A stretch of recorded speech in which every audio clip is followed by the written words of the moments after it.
క్రీస్తునందు ప్రియమైన సంఘమా, ఆత్మదేవుని ఆత్మ శక్తిని బట్టి, ఆత్మదేవుని మహాకృపను బట్టి ఆత్మీయతలు బలపరచబడి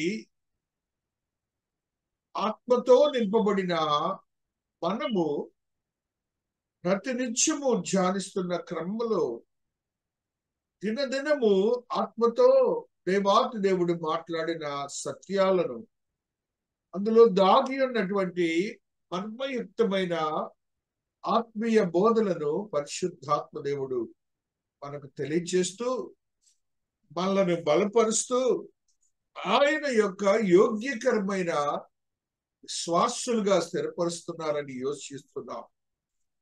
తద్రీతిగా అపొస్తలుల కార్యములు అనే గ్రంథము జనరల్ గా భక్తులందరూ దానిని తేలిగ్గా తీసుకునే బుక్. కానీ అందులో సత్యం ఏంటంటే, మానవాళికి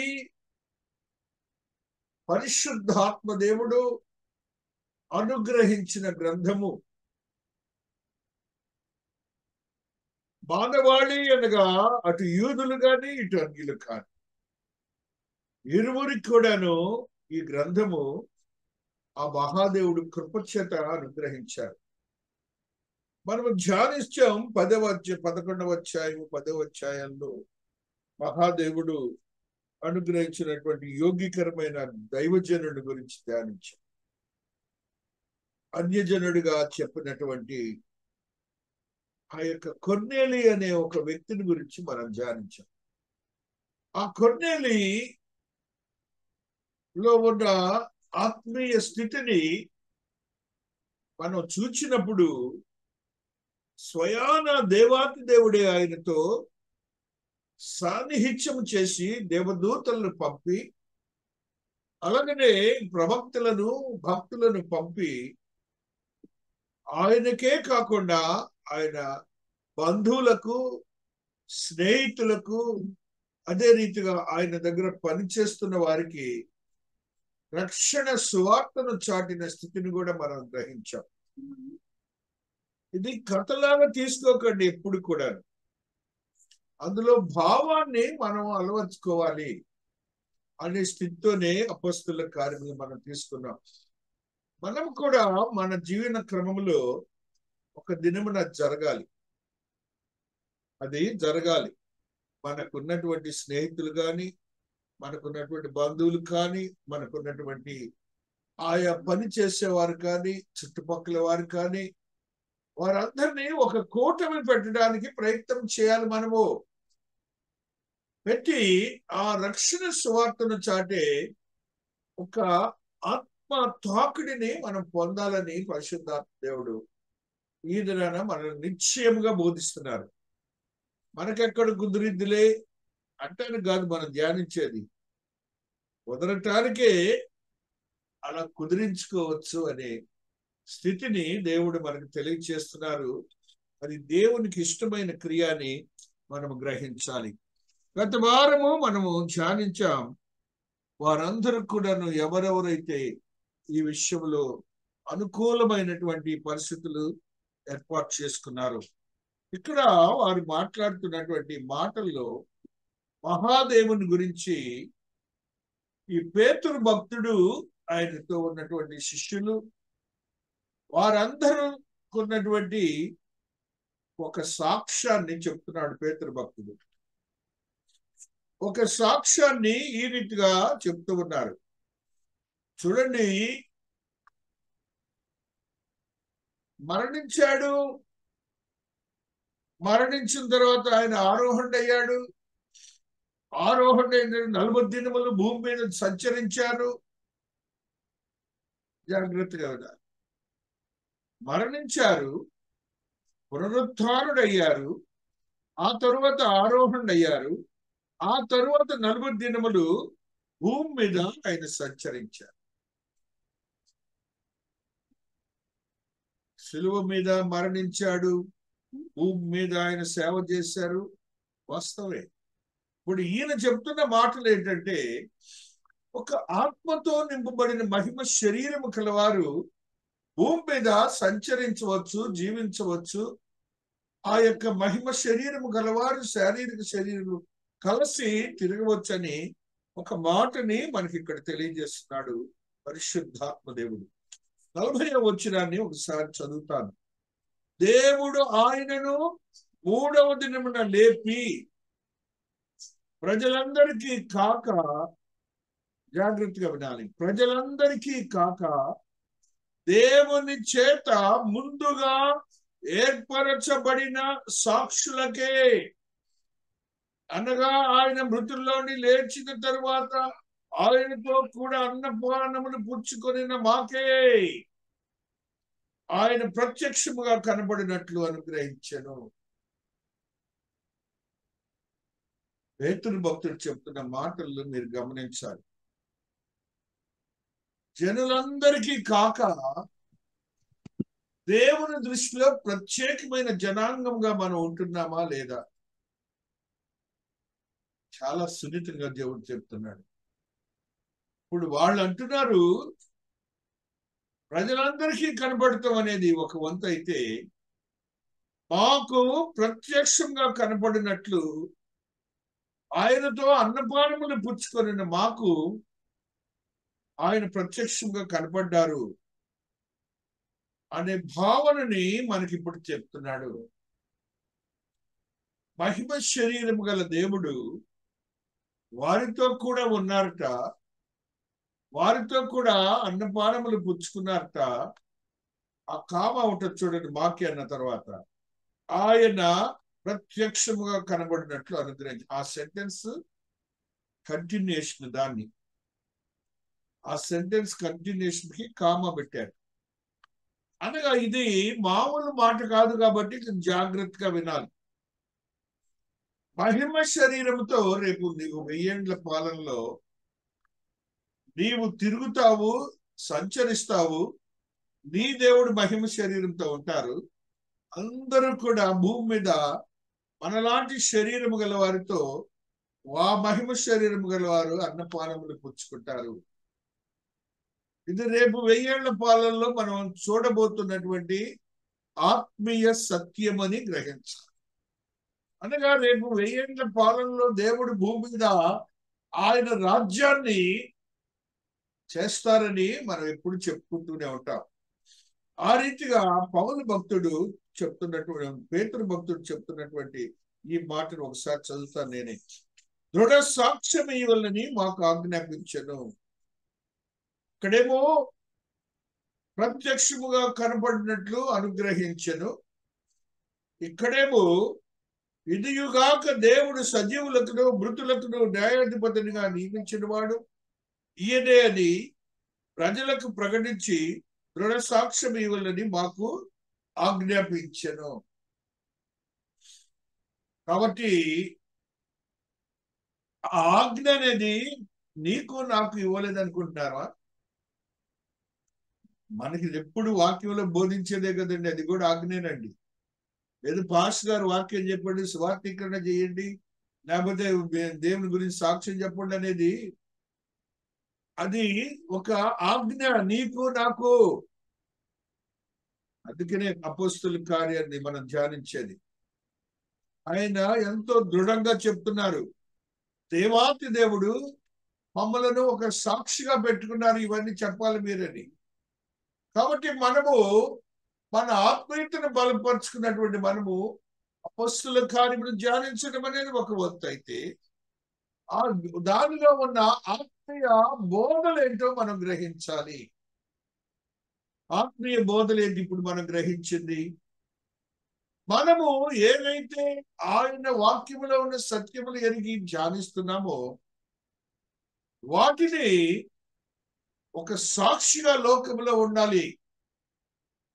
అంత మాత్రమే కాకుండా ఆయన బోధలను ఈ లోకములో బోధలను బోధించట్లోనే ఒక సాక్ష్యం ఉన్నది.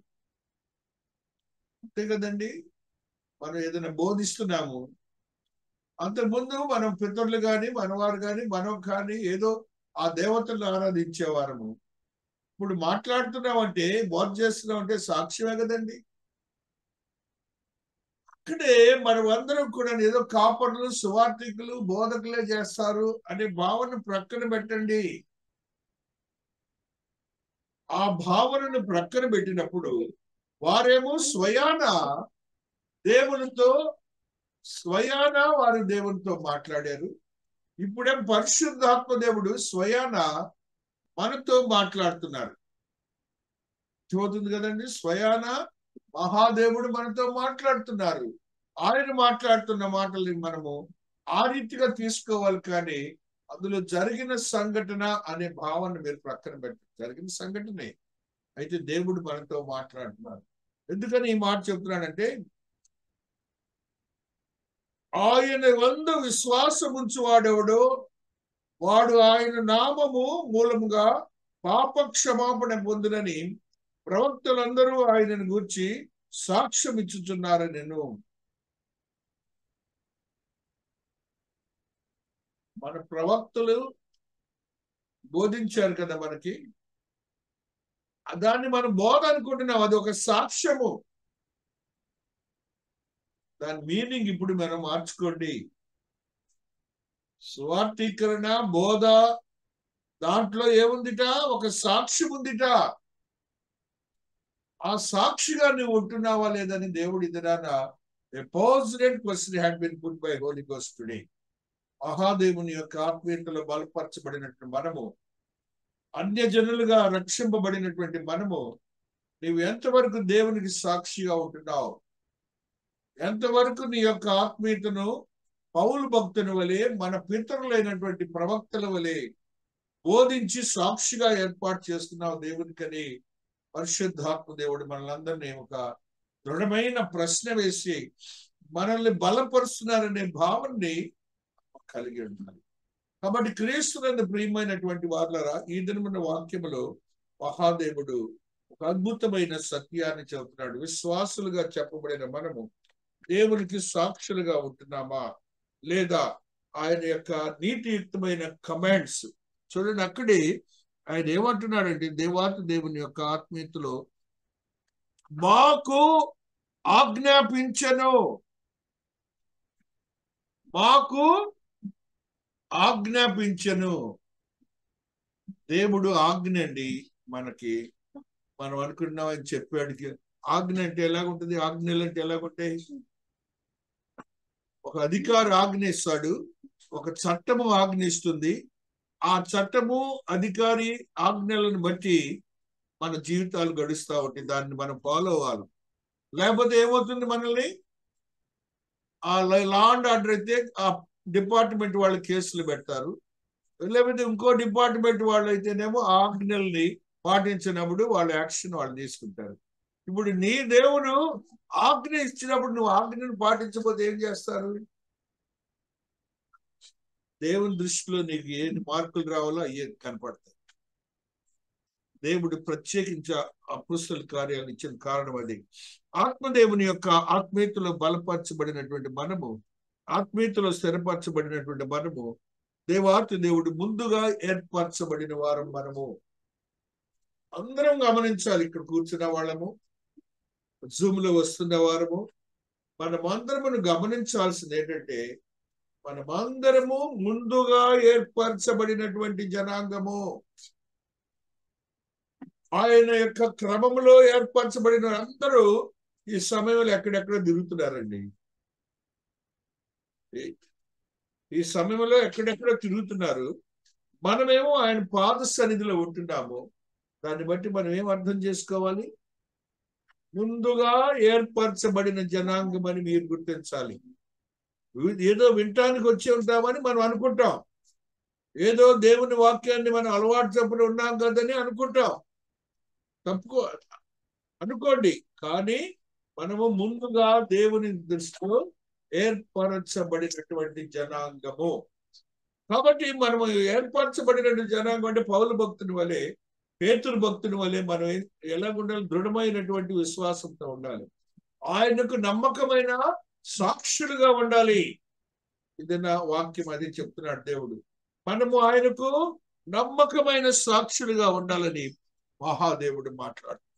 ఎగ్జోడస్ లో ఒక మాట, నిర్గమాకాండము 24వ అధ్యాయంలో ఒక మాటని చదువుకుందాం. 24లో నిర్గమాకాండము 1వ వచనాన్ని చదువుకుంటూ వస్తున్నాం.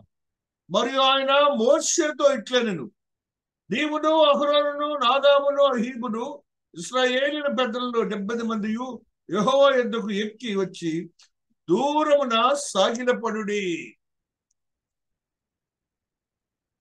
ఎందుకు మిగతా వాళ్ళ గురించి దేవుడు మాట్లాడలేదు?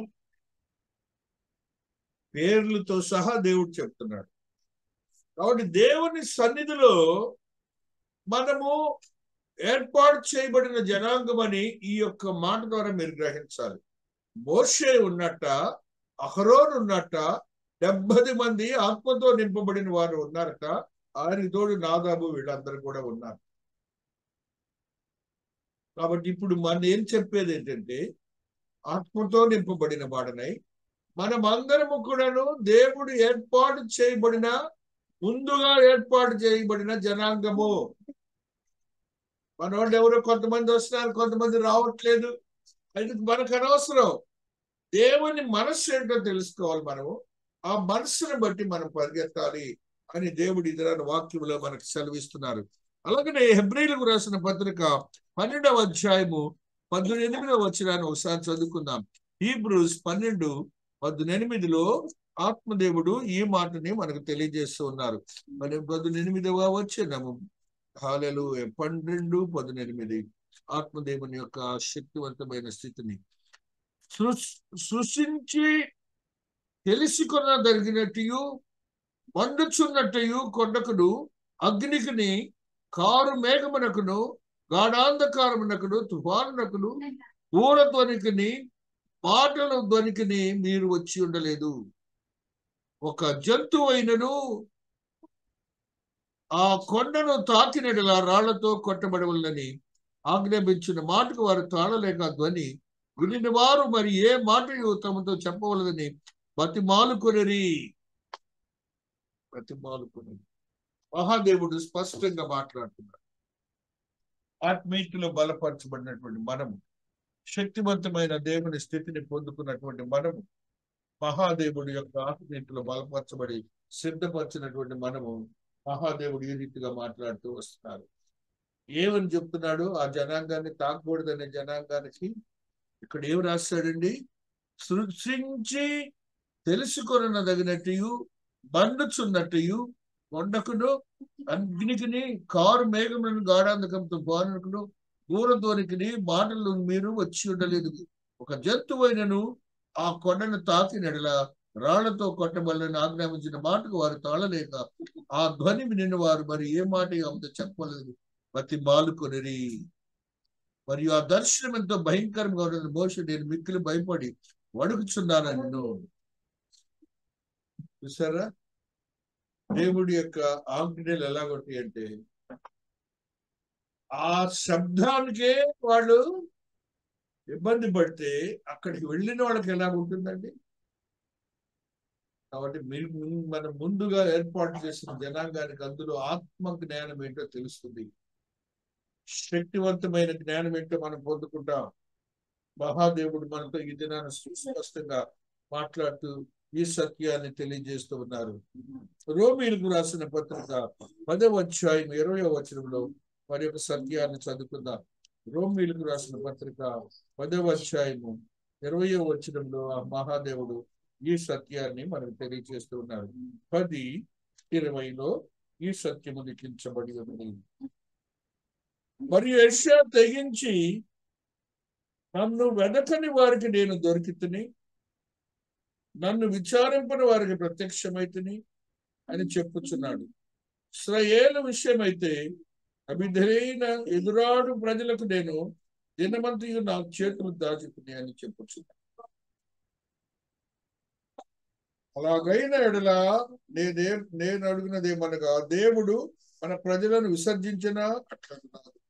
నేను కూడా ఇశ్రాయేలును అబ్రహాము సంతానమందలి బెన్యామీను గోత్రమున పుట్టించిన వాడను. పౌలు భక్తుడు చెప్తున్న మాటలు. ఇక్కడేమో భక్తుడు ఏమేమి చెప్పాడు? ఒకడేమో విసర్జింపబడిన వాడనా అని అంటున్నాడు. ఒకరేమో ఏర్పాటు చేయబడిన జనాంగము అంటున్నారు, ఒకరేమో త్రోసివేసిన జనాంగము అని అంటున్నారు. ఇవి పాత నిబంధనలో ఉన్నటువంటి భావోద్రేకాలు. ఇప్పుడు ఏం చెప్తున్నాడంటే అపోస్తలుల కార్యంలో, మనలందరినీ ముందుగానే దేవుడు ఏర్పాటు చేసుకున్నారు. ఆ భావాల్ని గుర్తించాలి ప్రతి భక్తుడు. ఇప్పుడేమో భక్తులు వీళ్ళు ఇశ్రాయేలీలతోనే దేవుడు, లేకపోతే కొంతమంది భక్తులతోనే దేవుడు అనే భావన వారితోనే ఆయన మాట్లాడతాడు. ఇక్కడ అలా కాదు. అందరము కూడాను ఆయన యొక్క ఆత్మీయ స్థితిలో ఏర్పాటు చేయబడినటువంటి జనాంగం అని గుర్తించాలి. మహాదేవుని యొక్క ఆత్మీయ స్థితిని మనం గుర్తిరిగినప్పుడు దీనికి అర్థం ఏంటంటే, కొర్నేలి ప్రార్థన చేయటం అనేది మనం చూసాం, ఆయన ఉపవాసం ఉండటం చూసాం, మంచి కార్యములు చేయటం అని చూసాం, ఒక అధికారిగా ఉన్నాడని చూసాం. ఇవన్నీ కూడాను ఆయన యొక్క గొప్పతనం కాదు. ఆ దేవుడు ఆయన్ని ఆ కుటుంబం నుంచి ఎన్నిక చేసుకున్నాడు. ఎలాగైతే అబ్రహాం భక్తుడిని ఆ కుటుంబం నుంచి ఎన్నిక చేసుకున్నాడు, ఎలాగైతే పౌలు భక్తుడిని ఆ కుటుంబం నుంచి దేవుడు ఎన్నిక చేసుకున్నాడు, ఈ దినమున మనమందరం కూడాను ఆ గుంపులోకి వచ్చాం. మనమందరం కూడా ఏర్పాటు చేయబడిన జనాంగము. ఆ ఏర్పాటు చేయబడిన జనాంగం అంటే మనం ఎలాగుంటాం? జనరల్ గా నేను ఆయన మనిషిని అంటే నిన్ను ఏర్పాటు చేసుకున్నాడనే అర్థం. ఆయనకి ఎంత నువ్వు బాధ్యతగా ఉంటావు, ఎంత స్నేహితుడిగా ఉంటావు, ఎంత ప్రియుడిగా ఉంటావు. అలాగే నువ్వు దేవుడికి ఎన్నుకోలేకపోతున్నావు అని, ఆ సాక్ష్యాన్ని నువ్వు ఎందుకు ఇవ్వలేకపోతున్నావు? ఏదో మనం దేవుని సేవ అనుకుంటున్నావేమో. కాదు కాదు కాదు. ఇవన్నీ కూడాను ఆత్మీయ బోధలు మహాదేవుడు మన కోసం సిద్ధపరిచి ఇచ్చినవి. వాటిని మనం గ్రహించినప్పుడు ఇళ్లలో ముసుగుదని పడుకోవటం అనేది కాదు. నువ్వేమైనా వచ్చాము, కానీ you should be the testimony to the God. ఒక సాక్షిగా నువ్వు ఉండాలి.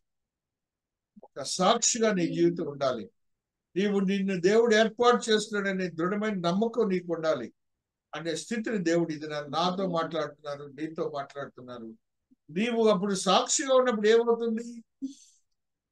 నీకున్నటువంటి బలహీనతలు పనిచేయవు, నీకున్నటువంటి ఆధిపత్యం పనిచేయదు, నీకున్నటువంటి జ్ఞానం పనిచేయదు, నీకున్నటువంటి అజ్ఞానం పనిచేయదు. దేవుని జ్ఞానంతోనే నువ్వు నడిపించబడతావు.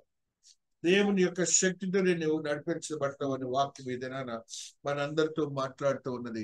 మహాదేవుని యొక్క ఆత్మీయతలో బలపరచబడినట్టు మనము 1 పేతురు 4వ అధ్యాయము 5వ వచనంలో ఒక సాక్ష్యాన్ని చదువుదాం. 1 పేతురు 4వ అధ్యాయము 5వ వచనంలో మహాదేవుడు మాట్లాడుతూ ఈ మాటని ఈ రీతిగా చదువుకుంటూ వస్తున్నాం.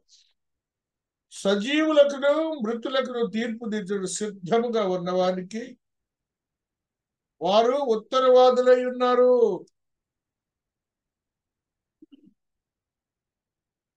ఉత్తరవాదులు అంటే ఏంటండి? సాక్షులు. వారు ఏ రీతిగానైతే చూచి రేపు చెప్పబోతున్నారు, రేపు దేవుడు కూడా అంతేనంట. నీ గురించి ఆయన ఉత్తరవాది. ఆ యొక్క స్థితిని నువ్వు గమనించాలి.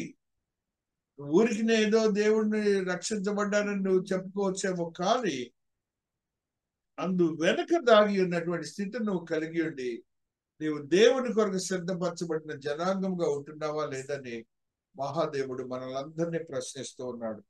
1 కొరింథీ 15:5లో ఒక సత్యాన్ని చదువుకుందాం. 1 కొరింథీ 15:5లో ఒక సత్యాన్ని మనం చదువుకుంటూ వస్తున్నాం. హల్లెలూయా, హల్లెలూయా. ఆయన కేఫాకును తర్వాత 12 కనపడెను. అటు పిమ్మట 500కు ఎక్కువైన సహోదరులకు ఒక్క సమయం కనపడెను. వీరిలో అనేకులు ఇప్పటి వరకు నిలిచి ఉన్నారు, కొందరు నిద్రించిరి. కొందరు నిద్రించిరి. దేవుడు చెప్తున్న మాటల్లో ఊరికి తీసుకోకండి. దేవాతి దేవుడు అంటే ఎవరెవరు కనపడ్డాడంట? కేఫా అంటే ఎవరు? పేతురు కనపడ్డాడంట. 70 మంది శిష్యులు కనపడ్డారట. అందులో కొంతమంది ఇప్పుడు కూడా జీవించున్నారు, కొంతమంది మరణించారు అని ఒక సాక్ష్యాన్ని మనకు దేవుడు చెప్తున్నారు. కాబట్టి మనము ఈ రీతిగా దేవునికి సాక్షులుగా ఉండాలి. దేవుని కొరకు ప్రత్యేకించబడిన జనాంగంగా ఉండాలి. నీవు దేవుడు ముందుగా ఏర్పాటు చేయబడినటువంటి జనమని నువ్వు గుర్తించాలి. అంతేకాని మనకున్న భావనలు, మాటలు ఉన్నాయి కదా, మతం మార్చుకున్నాము, అవన్నీ పిచ్చి మాటలని మీకు ఎప్పుడు చెప్తాను. అది చెప్పే దేవుడి దగ్గరికి, నిజ దేవుని దగ్గరికి మన ఇండియాలో ఉన్న భక్తులందరినీ దూరం చేస్తున్నారు. మన ఇండియాలోనేమో భక్తి ఎక్కువ. ఆ భక్తిని వాళ్ళు నిజ దేవునికి దూరం చేస్తున్నారు. నిజ దేవుడు కాదనుకునే వారికే ఎంతో భక్తిగా ఉంటారే, వారు ఆయనలో ఉన్న ఆత్మీయ సత్యం ఎరిగితే ఆగుతారండి. అది ఇప్పుడు దేవుడు నిన్ను అలా ఉండమంటున్నాడు, సాక్షిగా ఉండమంటున్నాడు. దేవునికి నాకు సంబంధం ఏర్పడింది అనే భావనని మనం పెంపొందించుకోకపోతే నీ యొక్క విశ్వాస జీవితం శూన్యమండి. వాళ్ళు అదే బ్రతిమలాడుతున్నారు పౌలు భక్తుడు వాళ్ళు. సాక్షులుగా ఉంటున్నాం, దృఢమైన సాక్ష్యం అంటున్నాడు. దృఢమైన సాక్ష్యం అంటే ఏంటి? పొల్లు పోకుండా కూడా కోర్టులో సాక్ష్యాలు చెప్తుంటారు. ఒక పొల్లు పోయినా కూడాను అడ్వకేట్ గాని జడ్జి గారు కానీ కేసును కొట్టేస్తాడు. అర్థమవుతుంది కదండి మీకు? ఇప్పుడు గుర్తుకొచ్చింది నాకు, మన దేవునికి నువ్వు సాక్షిగా ఉంటే ఎన్ని ఆత్మలు రక్షింపబడతాయి, ఎన్ని ఆత్మలు, అపవాదికి చెందిన ఆత్మలు మనం దేవునికి సంపాదిస్తాం. అది గమనించండి. మీరు చేతైనంత వరకు ఒక మంచి మాట చెప్పండి, అంతే. అదే ఇప్పుడు పేతురు భక్తుడు మనందరికీ తెలియజేస్తున్నాడు. మహాదేవుడు చెప్పినటువంటి ప్రేయర్స్ గురించి, ప్రీచింగ్ గురించి దేవుడు చెప్పిన మాటలు. మహాదేవుడు యోనా భక్తుడు 3వ అధ్యాయం 2వ వచనంలో ఒక మాటని చదువుకుందాం. యోనా 3:2 ఈ సత్యాన్ని, నీవు లేచి నినేవే మహాపురమునకు పోయి నేను నీకు తెలియచేయ సమాచారము వారికి ప్రకటన చేయము. యోనా ప్రవక్త, దేవుడు సృష్టికర్త అయిన దేవుడు. ఈ ప్రవక్తకి దేవుడు చెప్తున్న మాట ఏంటండి? నీవు లేచి. ఎందుకు లేచి అనే పదాన్ని వాడాలి దేవాతి దేవుడు? మనందరూ ఇప్పుడు లెగవాల్సింది అదే, తెలుసుకోవాల్సింది కూడా అదే. అంటే మన భావోద్రేకాల నుంచి దేవుని మనస్సులోనికి మనం లెగవాలి. అది లేచండి, నిద్ర లేచి కాదు, కూర్చున్న వాళ్ళు లేచి కాదండి. దేవుని మనస్సును ఎరిగి, దేవుని మనస్సులో నుంచి, మన మనస్సులో నుంచి దేవుని మనస్సులోనికి వచ్చి దేవునితో మాట్లాడాలి. ప్రీచింగ్ చేయడానికి దేవుడు మాట్లాడుతున్న మాటలు. దేవుడు ఏమంటున్నాడు అతనితో, భక్తుడితో ఏమంటున్నాడు? నేను నీకు తెలియచేయు సమాచారము దానికి ప్రకటన చేయము. ఆ పట్టణాన్ని అంతటికి ప్రకటన చేయమంటాడు. ఎవరు చెప్పింది? యోనా సొంత భాష కాదు, భావం కాదండి, దేవుడు చెప్పింది. మొత్తం నేనేం తూచా తప్పకుండా వాళ్ళతో చెప్పండి. ఇప్పుడు మనతో కూడా అదే దేవుడు చెప్పేది. మనతో కూడా ఈ యోనా ఆ మాటలు చెప్పకుండా పారిపోయాడన్న సంగతి మనందరికీ తెలుసు కదా. అందరికీ తెలుసు పారిపోయిన సంగతి. కానీ మరలా దేవుడు వెంటబడ్డా లేదా చెప్పండి. ఇది 2వ పర్యాయం ఆయనతో చెప్పడం దేవుడు. కాబట్టి క్రీస్తునందు ప్రియమైనటువంటి వాళ్ళగా యోనా మరలా 2వ పర్యాయం చెప్పినట్టు ఏం చేశాడు? ఆ పట్టణంలోకి వెళ్ళి బోధించాడు, ప్రకటన చేశాడు. మహారాజు నుంచి క్రింద పనివాండ్రు వరకు, పశువుల వరకు కూడా గోతాలు గెలుచుకొని బూడిద రాసుకొని ఉపవాసం ఉన్నారు. ఒక్క భక్తుడు, ఎన్నిక చేసుకున్న భక్తుడు, ఆయన ప్రణాళికలో చేసిన ఒక భావోద్రేకాన్ని బట్టి అక్కడ ఏం జరిగిందంటే ఒక శక్తివంతమైన కార్యం జరిగింది. పట్టణమంతా రక్షింపబడింది. దేవుడు అంటాడు చూడండి, అక్కడ ఆ పట్టణం గురించి ఒక మాట, మంచి మాటలు చెప్తాడు దేవాతి దేవుడు. 11వ వచనము 4వ అధ్యాయంలో, అయితే 120,000 కంటే ఎక్కువై కుడి ఎడమలు ఎరుగని జనమును బహు పశువులను గల నినెవే మహాపురం విషయంలో నేను విచారపడవద్దా అని యోనాతో చెప్పాను. ఏమంటున్నాడు మహాదేవుడు? కుడి ఎడమలు తిరిగినటువంటి వాళ్ళు అంటే దేవుడు మనల గురించి తెలుసండి. ఆయనకి మనుషుల గురించి అన్నీ తెలుసు. వాళ్ళ గురించి నేను బాగుపడద్దా, వాళ్ళు నాశనం అవ్వకూడదు, నరక ప్రాప్తులు కాకూడదు. యోనా, ఇప్పుడు మనతో కూడా యోనాతో చెప్పిన మాటే చెబుతున్నాడు దేవుడు అందరితో. ఇందులో మీరందరూ పాత నిబంధన భక్తులు, స్త్రీలకు ప్రాధాన్యత లేదనే భావన పక్కన పెట్టండి. స్త్రీలైనా పురుషులైనా ఒకటే గ్రంథములో. ఆ మాటను మీరు గమనించండి. ఆ రీతిగా దేవుని కొరకు మీ యొక్క ఆత్మీయతను బలపరిచి ఆయనకు సాక్షిగా ఉండడానికి ప్రయత్నం చేయండి. మహాదేవుడు నిన్ను ఆశీర్వదిస్తాడు. మహాదేవుడు నిన్ను ఏమాత్రం దూరపరచడు. మత్తయి సువార్త 10వ అధ్యాయము 7వ వచనంలో కూడా ఒక సాక్ష్యాన్ని మనం చూద్దాం. 10:7లో మహాదేవుడు ఈ మాటని మనకు తెలియజేస్తూ ఉన్నారు. వెళ్ళుచు పరలోక రాజ్యము సమీపించున్నదని ప్రకటించుడి. దేవాతి దేవుడు 12 మంది శిష్యులకి ఆజ్ఞలు ఇచ్చారు.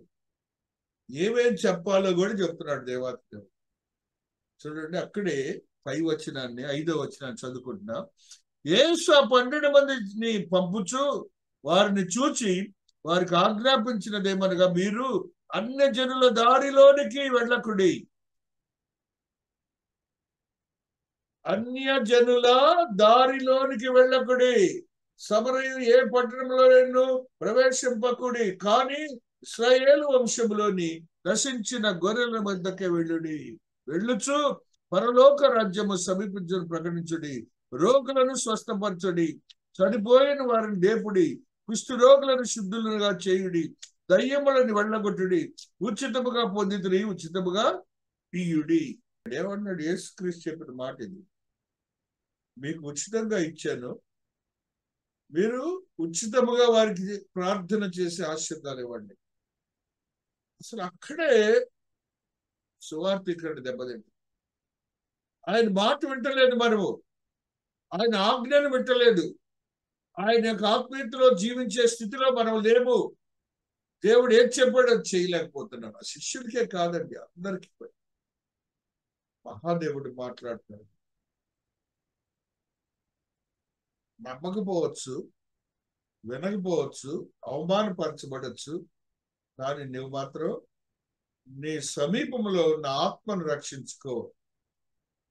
అదే దేవుడు ఇది నాకు అందరితో చెప్తున్నాడు. మరి యొక్క సత్యాన్ని కూడా చదువుదాం. మహాదేవుని 10:27 మత్తయిలో మరి యొక్క సత్యాన్ని చదువుకుంటూ వస్తున్నాం. 10:27 చీకటిలో నేను మీతో చెప్పినది మీరు వెలుగులో చెప్పుడి, చెవిలో మీకు చెప్పబడింది మేడ మీద ప్రకటించుడి. మరియు ఆత్మను చంపనేరక దేహమునే చంపవారికి భయపడు, కానీ ఆత్మను దేహమును కూడా నరకములో పడి నశింపజేయ వారికి మిక్కిని భయపడకుడి. సాక్షులు అనేది కామన్ కాబట్టి నీవు దానికి భయపడద్దు. నీ దేహము మరణిస్తుంది, కానీ నీ ఆత్మ మరణించకూడదు. అది ఇప్పుడు దేవుడు చెప్పాడు. మన ఆత్మలన్నీ, మానవుని ఆత్మలన్నీ రక్షణలోకి తీసుకెళ్ళటానికి. అందుకే పేతురు భక్తుడు ఈ అధ్యాయంలో అంత బ్రహ్మాండంగా మాట్లాడుతున్నాడు, ఆత్మీయతలో స్థిరపరుస్తున్నాడు. మార్కు సువార్త 16:15లో కూడా మహాదేవుడు ఆ యొక్క శిష్యులతో మరి యొక్క మాటని మాట్లాడుతున్నారు. మార్కు 16:15లో ఈ సత్యము లిఖించబడి ఉన్నది. హల్లెలూయా, హల్లెలూయా, హల్లెలూయా. మరియు మీరు సర్వలోకమునకు వెళ్ళి సర్వ సృష్టికి సువార్తను ప్రకటించుడి. నమ్మి బాప్తిసం పొందిన వాడు రక్షింపబడును, నమ్మని వారికి శిక్ష విధింపబడును. నమ్మని వారికి ఈ సూచక్రియలు కనబడినట్లు ఏమనగా నా నామున దయ్యములు వెళ్ళగొట్టుదురు, క్రొత్త భాషలు మాట్లాడుదురు, పాములను ఎత్తి పట్టుకొందురు, మరణకరమైన త్రాగినది వారికి హాని చేయదు, రోగుల మీద చేతులు చూపుడు వారు స్వస్థత పొందుదురని వారితో చెప్పారు. నమ్మరు, మీ ఎదుటివాడు నమ్మాలా. అర్థమవుతుందిగా? ఇట్లానే దీని మీదే సర్వలోకమునకు ఇంకేమంటాడు తల్లి, సర్వ సృష్టికి, సర్వలోకమునకు యాజ్ వెల్ యాజ్ సర్వ సృష్టికి. నేను చెప్పాను కదా మీకు ఒకసారి, ఒక పాస్టర్ గారు దేవుని పిలుపుని అందుకొని పెద్ద చర్చి కట్టాడు. ఎవరిని డబ్బులు అడగలేదు, తన సొంత డబ్బులతోనే కట్టాడు. దేవుడి క్రియలు ఎలాగొట్టాయంటే అతడు ఊహించని రీతిలో గోడలు పగిలిపోయాడు, జనాంగం వచ్చానట్టు. దేవుడికి స్తోత్రాలు. ఇప్పుడు ఇక్కడ మధ్యలో ఏం చూసా? విశ్వాసాన్ని చూసా, విశ్వాసాన్ని చూసా, అవమానాన్ని చూసా, లోకంలో ఉన్న పరిస్థితులకు విరోధంగా చేశా. ఇవన్నీ నీకు ఉంటాయని, ఇది ఈ మధ్య కాలంలో జరిగిన సంఘటన 30 ఏళ్ల క్రితం ఆంధ్రప్రదేశ్ లోనే. ఇంకో మాట కూడా చెప్తున్నా, ఇది జరిగింది. కాబట్టి క్రీస్తునందు ప్రియమైనటువంటి వారులారా, భయపడద్దు. ఏదో అనుకోరాను, మీరు అది కావాలి ఇది కావాలి అనుకోవద్దు. ఎవరికి ఏది ఇచ్చాడో అది జరగాల్సింది. దేవుని చిత్తం ప్రకారం జరగాల్సింది ఏదైనా కూడా మనం ఊహించొద్దు. వాళ్ళకి లాగా నేను లేననుకోవద్దు.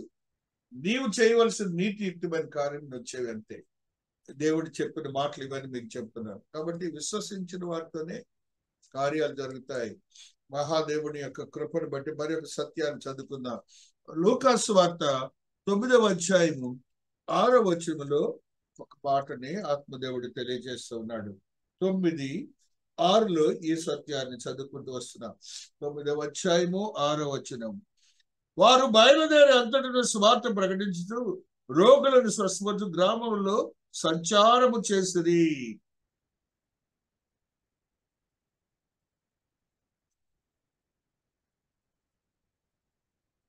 గ్రామములో సంచారము చేసిన రోగులను స్వస్థపరచు.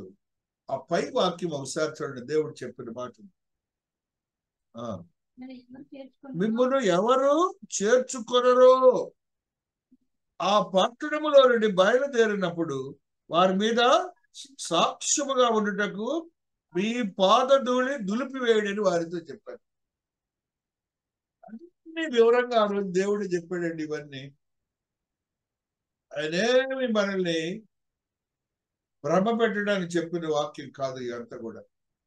క్రీస్తు వారు చెప్పినవి మీ అందరికి ఇప్పుడు చెప్తున్నారు. మన స్టేటస్ ఎలాగుంది? పౌలు పేతురు భక్తుడిలాగా సాక్షిగా ఉంటున్నాం, దృఢమైన సాక్షిగా ఉంటున్నామా? అంత మాత్రమే కాదు, మహిమ శరీరము గల దేవునితో భోజనం చేశారంటే వాళ్ళందరూ. ఎంత గొప్ప సాక్ష్యం చూడండి. మహాదేవుని యొక్క ఆత్మీయతలో బలపరచబడినటువంటి మనము అపొస్తలుల కార్యములు 10:42లో ఈ దినమున చదివినటువంటి మాటల్లో సత్యాన్ని ఒకసారి చదువుదాం. హల్లెలూయా, హల్లెలూయా. ఇదిగాక దేవుడు సజీవులకును మృతులకును న్యాయాధిపతినిగా నియమించిన వాడు ఈయనే అని ప్రజలకు ప్రకటించి దృఢ సాక్ష్యములని మాకు ఆజ్ఞాపించాను.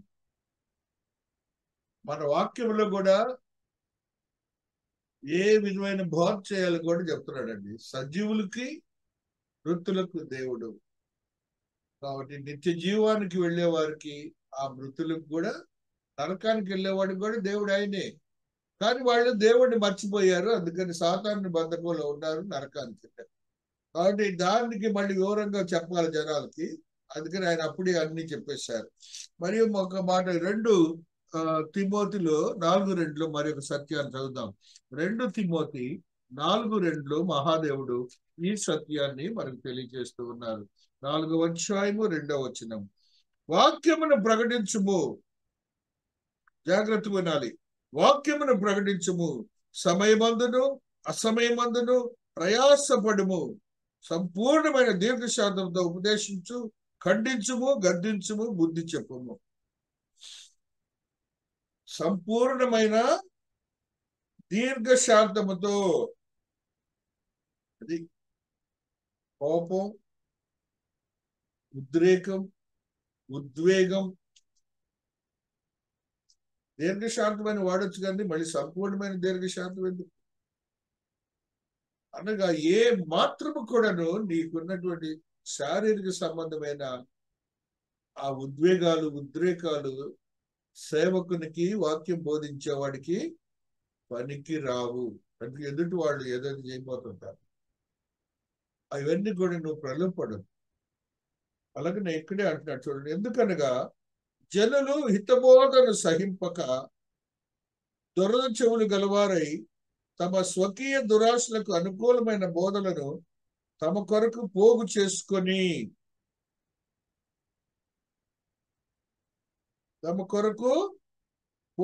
చేసుకొని ఇక్కడ ఏమన్నాడు రా? హిత బోధన అన్న దగ్గర కింద ఆరోగ్యకరమైన బోధను అంటే, ఆరోగ్యకరమైన బోధ అంటే సువార్తలో ఉన్నటువంటి సత్యం బోధించడం, నిత్య జీవానికి వెళ్ళటానికి వీలైన బోధే కావాలి. కానీ మనకున్నటువంటి భావోద్రేకాలతో కూడిన బోధలు పనికిరావు. అదే దేవుడు ఈ దినాన్ని మనందరితో మాట్లాడుతున్నాడు. మహాదేవుని యొక్క మహాకృపను బట్టి మన జీవితాల్లో మనకి దేవుడు చెప్పినటువంటి కొన్ని సత్యాలని మనం ధ్యానించుకున్నాం. మనం ఏమాత్రం దేవునికి విరోధులుగా కాక సాక్షులుగా ఉంటున్నామని దేవుడు మనతో మాట్లాడుతాడు. 1 కొరింథీ 7:14 ఒక సత్యాన్ని చదువుకుందాం. 7:14. అవిశ్వాసి అయిన, చాలా జాగ్రత్త వినాలి, అవిశ్వాసి అయిన భర్త భార్యను బట్టి పరిశుద్ధపరచబడును, అవిశ్వాసురాలైన భార్య విశ్వాసి అయిన భర్తను బట్టి పరిశుద్ధపరచబడును. లేని ఎడల మీ పిల్లలు అపవిత్రుల యుందురు, ఇప్పుడైతే వారు పవిత్రులు. కుటుంబాల్లో ఇవి ఉన్నాయి మనకి. దేవుడు చెప్పిన మాట తప్పు ఉంటుందండి. ఇదివరకు అరుణా సహోదరి అని ఒక ఆవిడ వచ్చేది, వెంకటేశ్వరుని భర్త. ఆవిడ దేవుడు నమ్ముకుంది, ఇతను నమ్ముకోలే. 10 ఏళ్ళు పోరాటం చేసింది, ప్రార్థన కానీ, అతను చెప్పడం కానీ, వాక్యం వినిపించడం కానీ. ఆమెకంటే ముందు ఇప్పుడు ఈయన వస్తాడు చర్చ. అవిశ్వాసి అయిన భార్య, అవిశ్వాసి అయిన భర్తని విశ్వాసి అయిన భార్య. ఇప్పుడు పిల్లలు ఏమయ్యారు? వాళ్ళ కొడుకు ఏం చేశాడు? అప్పుడు సాఫ్ట్వేర్ ఇంజనీర్. ఒక వాక్యం కూడా బోధించారు. ఇదే ఈ వాక్యమే కదండి. కాబట్టి ఏ మాట కూడా నువ్వు తప్పు బోదు, పొల్లు బోదు. దేవుడి దినాన పౌలు పేతురు భక్తుల ద్వారా మనతో మాట్లాడుతున్న సత్యాల్ని మనం గ్రహిస్తున్నాం. మహాదేవుని యొక్క ఆత్మీయతలో బలపరచబడినట్టు మనం రోమీయులకు రాసిన పత్రిక 14:14 ఈ మాట చదువుకున్నాం. మహాదేవుని యొక్క స్థితిని మనం పొందుకున్నాం. రోమన్స్ 14:14 మహాదేవుడు ఈ మాటని మనకు తెలియజేస్తున్నారు. 14:14 దేవాది దేవుడు మాట్లాడిన మాట, సమాజము ఏదియో నిషిద్ధము కాదని, సహజముగా ఏదియో నిషిద్ధము కాదని నేను ప్రభు అయిన యేసునందు ఎరిగి రూఢిగా నమ్ముచున్నాను. అయితే ఏదైనా నిషిద్ధమని ఎంచుకున్న వానికి అది నిషిద్ధమే. మనిషిని బట్టి లోకం ఉంటుంది. లోకం ఫస్ట్ మాటే కరెక్ట్. అది అనుకున్నాడు, ఆయన అనుకున్నది నిషిద్ధం అంటున్నాడు, తీసివేసేది అన్నాడు, తీసివేసేయమని. అంటే దాంట్లో ఫోర్స్ అనేది ఉండద్దు, ఫోర్స్ అనేది ఉంచొద్దు. నువ్వు చెప్పవలసింది చేయవలసింది చెప్పు. ఆత్మీయతలో బలపరచబడిన వాడిగా ఉంది అని దేవుడి దినాన్ని మనతో మాట్లాడుతున్నాడు. ఏదైనా వాక్యంలో మహాదేవుడు మాట్లాడే ఈ సత్యాలు మనం గ్రహించినప్పుడు అక్కడే చూడండి, పేతురు ఈ మాటలు ఇంకా చెప్పుచుండగా అతని బోధ విన్న వారందరి మీదకి పరిశుద్ధాత్మ దిగెను. ఈ బోధ సామాన్యమైన బోధ కాదు కదండి. ఇప్పుడు మాట్లాడుకున్న మాటలన్నీ పరిశుద్ధాత్మ తాకిడి వారికి తగిలిందట, అందరి మీద దిగిందట. అప్పుడు వీళ్ళందరూ డౌట్ వచ్చింది. సున్నతి పొందిన వారిలో పేతురుతో కూడా వచ్చిన విశ్వాసులందరూ పరిశుద్ధాత్మ వరము అన్ని జనుల మీద సైతము కొమ్మరింపబడ చూచి విశ్రాంతి నొందిరి.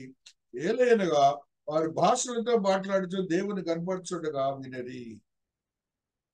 అందుకు పేతురు, మనవలే పరిశుద్ధాత్మ పొందని వీరు బాప్తిస్వం పొందకుండా ఎవడైనా నీళ్లకు ఆటంకం చేయగలరని చెప్పి యేసుక్రీస్తు నామందు వారు బాప్తిస్వం పొందవలని ఆజ్ఞాపించను. తర్వాత కొన్ని దినములు తమ యందు ఉండమని వారు అతన్ని వేడుకొనరి. ఇప్పుడు అల్టిమేట్ గా మనకు ఆ భావం ఏంటంటే తెలియజేసేది, ఎప్పుడైతే హృదయ శుద్ధితో దేవుని వాక్యం వింటారో అన్ని జనులు, దేవుని ఎరుగని వారు, వారితో దేవుడు మాట్లాడతాడని, పరిశుద్ధాత్మతో నింపబడతారని, వారు దేవుని యొక్క శక్తివంతమైన స్థితిగతులు పొందుకుంటారని, దేవునికి సాక్షులుగా ఉంటారని మనం గమనించాలి. అప్పుడు వారికి బాప్తిస్మం ఇవ్వడానికి మనం సిద్ధపడాలి. అది మస్ట్ ఫండమెంటల్. రక్షణ అంతవరకు వింటారు, వరాలు వస్తాయి, ఉపయోగమే లేదు. వాళ్ళు కూడా మాట్లాడతారంట, ఈ వాక్యం చెప్తుంది. వాళ్ళు కూడా పరిశుద్ధాత్మ నింపబడతారంట. కానీ రక్షణ లేకపోతే రేపు వాళ్ళకి నిత్య జీవం లేదు. అదే ఈ వాక్యం సత్యం. యేసుక్రీస్తు నామమున వారు బాప్తిసం పొందవలని ఆజ్ఞాపించాను. కాబట్టి వాక్యం వినొచ్చు, మనం సాక్షులుగా జీవించవచ్చు, దేవుని యొక్క సన్నిధిలో బ్రతకొచ్చు, దేవునికి సాక్షిగా ఉండొచ్చు. రక్షణ లేకపోతే లోకంలో ఏ మాత్రం కూడా వృథా. నీ ఆత్మ నరక ప్రాప్తం అవుతుంది. ఆ స్థితిని నువ్వు కోరుకోవద్దు. ఎదుటి వారి ఎడల అటువంటి జాలిని చూపించి దేవుడు అదే అంటాడు యోనా భక్తుడితో, నేను జాలి పడవద్దా వారి గురించి? అంతమంది ఎప్పుడు 2000 సంవత్సరాల క్రితం ముందు జనాంగము 12,000 మంది ఉన్నారని చెప్తుంటే 1,12,000 మంది, 20,000 మంది అంటే ఎంత పెద్ద పట్టణం చూడండి. వాళ్ళందరూ నేను రక్షించుకోవద్దారని. మనం కూడా ప్రయత్నం చేద్దాం. మనకు సాధ్యమైనంత వరకు, భూమి మీద ఉన్నంత వరకు కొన్ని ఆత్మలకి మన వాక్యం బోధించడానికి ప్రయత్నం చేద్దాం. అది వినటము వినకూడదు అనేది కూడా దేవుడు అదే చెప్పాడు. అది ఆయన ప్రణాళికలో వాళ్ళు ఉన్నారు. ఆ ప్రణాళికను మనం ఏం చేయాలంటే వాక్యానుసారం బోధించి మనకు ఆయనకి సాక్షిగా ఉండాలి. దేవుడు ఈ పరిశుద్ధ వాక్యమును దీవించి ఆశీర్వదించుగాక. ఆమేన్, ఆమేన్, ఆమేన్.